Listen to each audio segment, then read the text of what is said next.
ಎಲ್ರಿಗೂ ನಮಸ್ಕಾರ ಪ್ರಿಯ ವೀಕ್ಷಕರೇ, ನನ್ನ ಗುರು ಪರಂಪರೆ ಯೂಟ್ಯೂಬ್ ಚಾನಲ್ಗೆ ಸ್ವಾಗತ. ನಾನು ನಿಮ್ಮ ಕೃಪಾ. ಇವತ್ತು ಹೇಳ್ತಿರುವಂಥ ವಿಷಯ ಅತಿ ಸರಳವಾಗಿರುವಂಥದ್ದು. ಎಷ್ಟೋ ಜನಕ್ಕೆ ಪದೇ ಪದೇ ಜಾಬಲ್ಲಿ ಪ್ರಾಬ್ಲಮ್ ಆಗ್ತಾ ಇರುತ್ತೆ, ತುಂಬ ಅಬ್ಸ್ಟಕಲ್ಸ್ ಬರ್ತಾ ಇರುತ್ತೆ. ಅಂತಹ ಸಂದರ್ಭದಲ್ಲಿ ಮಾಡುವಂತಹ ಪರಿಹಾರ, ನೀವು ಲಕ್ಷ್ಮೀನಾರಾಯಣನ ಒಂದು ಮಂತ್ರವನ್ನು ಹೇಳಬೇಕಾಗುತ್ತೆ. ಆ ಮಂತ್ರವನ್ನು ನಾನು ನಿಮಗೆ ಸ್ಕ್ರೋಲಿಂಗಲ್ಲಿ ಕೊಟ್ಟಿರ್ತೀನಿ. ಒಂದು ಎರಡನೇದಾಗಿ ಈ ಮಾಡುವಂತಹ ಮುಂಚೆ ಶುಚಿರ್ಭೂತರಾಗಿರಬೇಕು, ಹಾಗೆ ಶ್ರದ್ಧಾಭಕ್ತಿಯಿಂದ ಮಾಡಬೇಕು. ಹೋಗುವಾಗ ನೀವು 5 ಹಳದಿ ಬಣ್ಣದ ಲಡ್ಡುವನ್ನು ತೊಗೊಂಡು ಹೋಗಬೇಕು.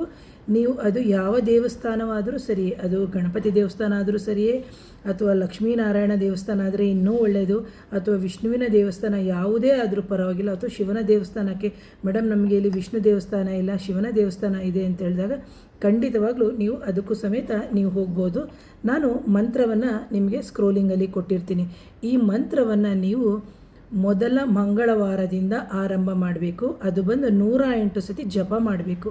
ನೀವು ಸತತವಾಗಿ ಪ್ರತಿ ಮಂಗಳವಾರ ಕೊಟ್ಕೊಂಡು ಹೋಗೋದ್ರಿಂದ ನಿಮ್ಮ ಜಾಬಲ್ಲಿ ಆಗುತ್ತಿರುವಂಥ ಎಷ್ಟೇ ಅಬ್ಸ್ಟಕಲ್ಸ್ ಆಗಿರ್ಬೋದು, ಅಥವಾ ಒಂದು ನೆಗೆಟಿವಿಟಿ ಅಂತ ಏನು ಹೇಳ್ತೀವಿ ಅದೆಲ್ಲವೂ ದೂರವಾಗಿ ನಿಮ್ಮ ಜೀವನದಲ್ಲಿ ಒಂದು ಕೆಲಸಕ್ಕೆ ದಾರಿಯಾಗುತ್ತೆ ಅಂತ ಹೇಳ್ತೀನಿ. ಪ್ರಿಯ ವೀಕ್ಷಕರೇ, ಯಾರಾದರೂ ನನ್ನ ಚಾನಲ್ನ ಮೊದಲನೇ ಬಾರಿಗೆ ನೋಡ್ತಾ ಇದ್ದರೆ ದಯವಿಟ್ಟು ಚಾನಲ್ನ ಸಬ್ಸ್ಕ್ರೈಬ್ ಮಾಡಿ, ಲೈಕ್ ಮಾಡಿ, ಶೇರ್ ಮಾಡಿ, ಕಮೆಂಟ್ ಮಾಡಿ.